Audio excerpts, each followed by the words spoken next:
Cheating in Valheim is awesome.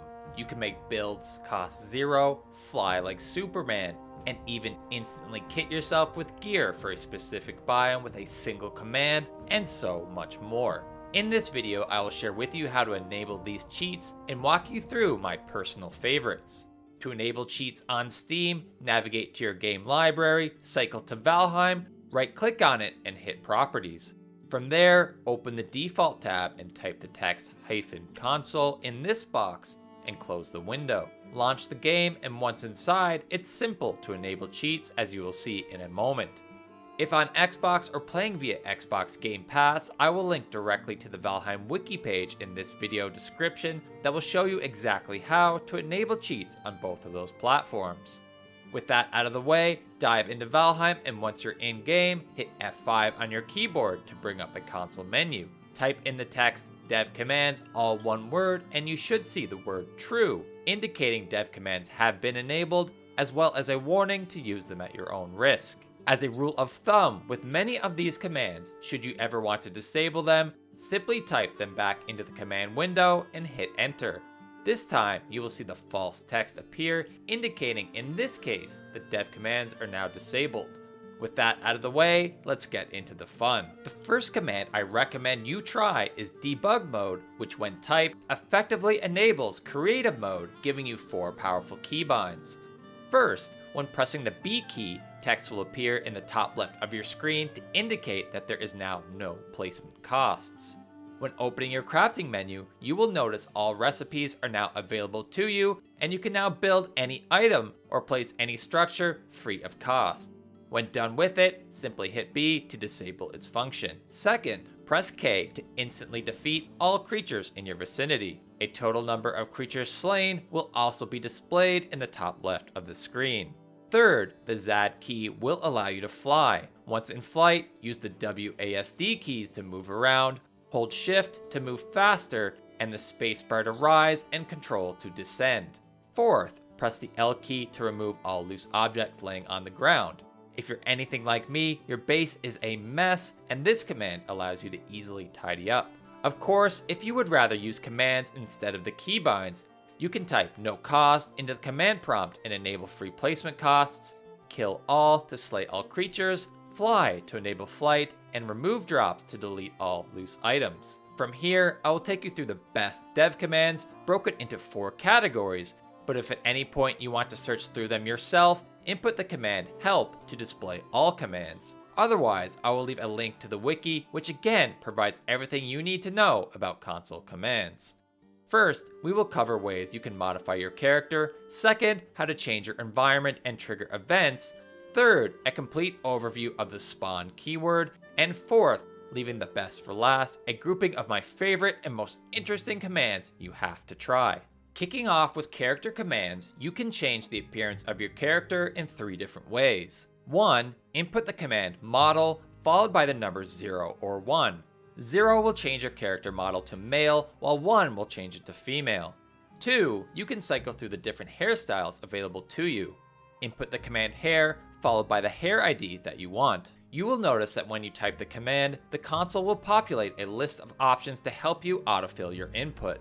Hit tab to repeatedly cycle through them in alphabetical order.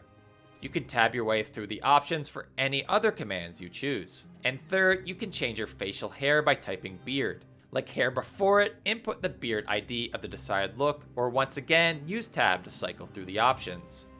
Aside from the cosmetic commands, you can also type add status to apply a status effect to you.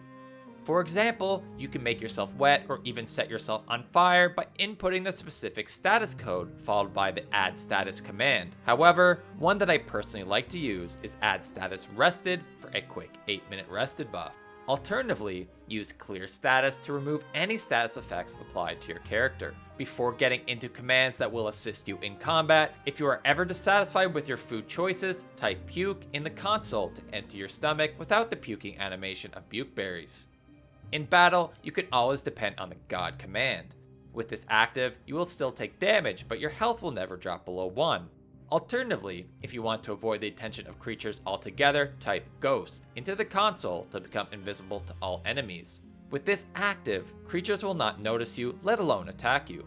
However, if you ever do happen to take some damage and find yourself in danger, quickly type heal into the console to fully heal your character.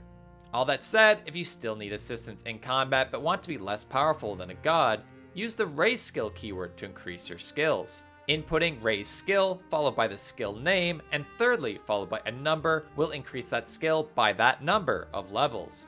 In this example, I raised my sword skill from 0 to 50 and then again from 50 to 60.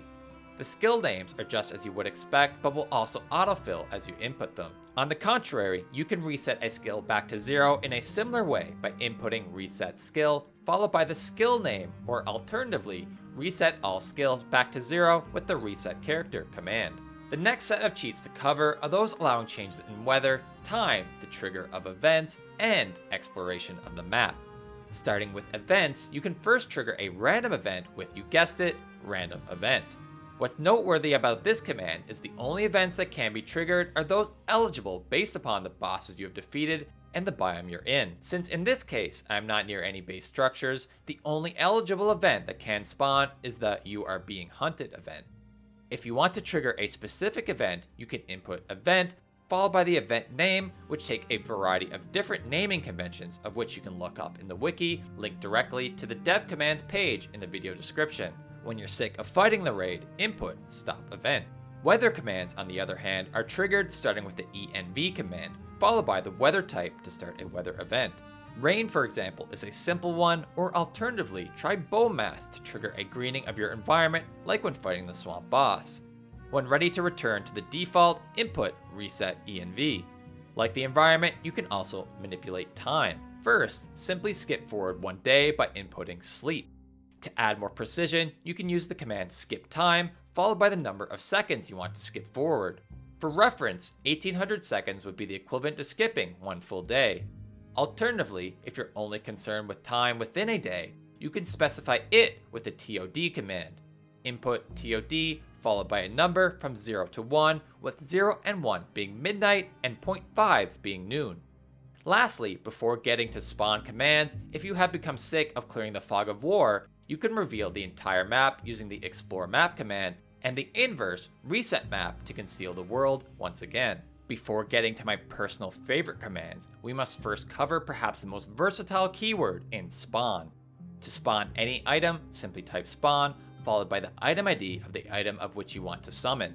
Many of these are straightforward, but if you're unsure of the item ID, search the item on the wiki where the item ID should be listed. Further, you can add a number following the item ID to summon multiple instances of that item. Weapons and armor pieces, on the other hand, are a little bit different, as these have quality levels. While the default will always be to summon a level 1 version of that weapon, you can specify higher quality levels by adding another number to the input. In my example, I input spawn followed by sword black metal, 2 for 2 swords, and finally 4 for quality 4 black metal swords. Summoning creatures is different again. Unlike weapons, creatures do not have quality levels, but they do have stars.